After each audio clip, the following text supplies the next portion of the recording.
This is Algebra 2, and it's some questions regarding the quadratic formula and discriminant. So I believe the first one is 14. I have to do 14. And this one just says, solve the equation using the quadratic formula. Use a graphing calculator to check my solutions. I think it's 14, so I will do 14. Let me double check it. 14 it is. Okay. Now, usually when I'm going to apply the quadratic formula, I want to make sure the term in front of x squared is positive. So I'm just going to move these to the other side. I'm going to add them both to the other side. So I'm going to get 0 equals 5x squared minus 4x is already there, and I'm adding 6 to both sides. And so now, well, let me explain what the quadratic formula is first. When I have something in the form of ax squared plus bx plus c, y equals, hold on, I just had a thought. Did I have the camera running? Yes. When I have something in that form, the quadratic formula says that negative b, the solutions are negative b plus or minus the square root of b squared minus 4ac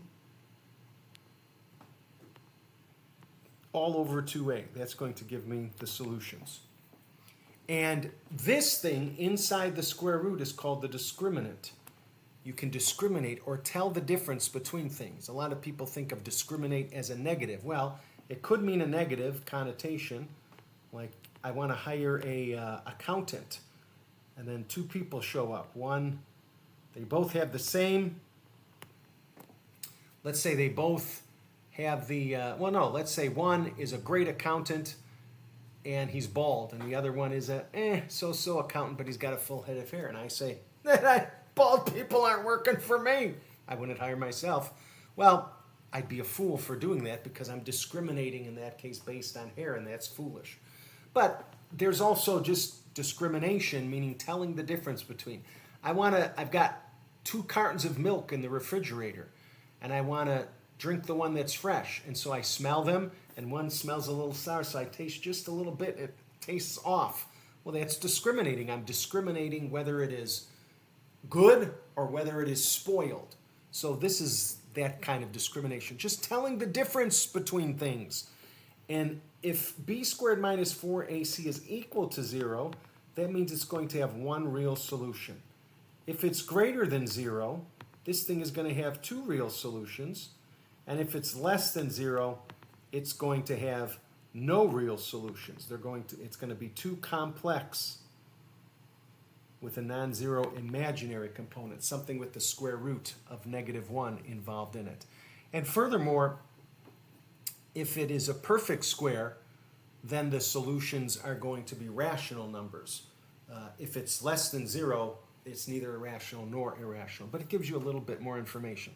But that's what I can get from the discriminant. It gives me a lot of information about what type of solutions. Then I can look at a graph and say, well, this graph is probably it because that one has no real solutions.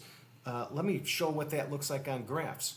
One real solution means it touches the graph in one place. It touches the x-axis rather in one place. So it's like that, where it's only crossing it in one place. It's hard for me to draw it exactly perfect, so it's crossing in one place. But it could be above or it could be below. So something like that. If it's got 2 real solutions, it's touching the x-axis in 2 places, like that. If it's got no real solutions, it's going to be above the x-axis or below the x-axis going down. So it never touches the x-axis. So the discriminant can give me some pretty good information about this thing. All right, here's the first question. I just have to use the quadratic formula to find the zeros of this or find the solutions. So a is 5, b is -4, c is 6. This is going to be negative b, which is 4. Negative 4 is 4, plus or minus the square root of b squared. -4 squared is 16, minus 4 times 5 is 20, times So it's 4 times A, 4 times 5 is 20, times C, 20 times 6 is 120, all over 2A, or 2 times 5, which is 10. All right, now I can start simplifying. I can already see that the discriminant is negative, so this has no real solutions. Not going to cross the x-axis, but I've got to simplify this. 16 minus 120 is negative 104. 4 plus or minus the square root of negative 104 over 10. And that is equal to 4 plus or minus. Well, can I simplify 104? Factor it. Let's see. 4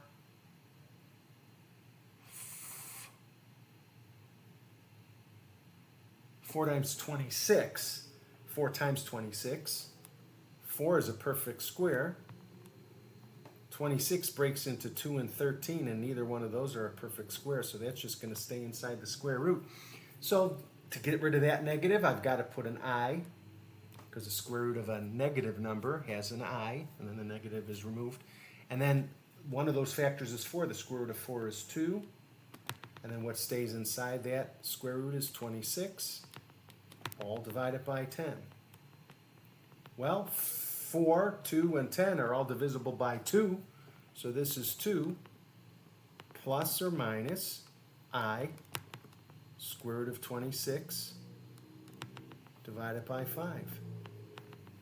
So I just divided 4, 2, all terms in other words, and 10 by 2. 4 divided by 2 is 2, 2 divided by 2 is 1, 10 divided by 2 is 5, and there's the answer.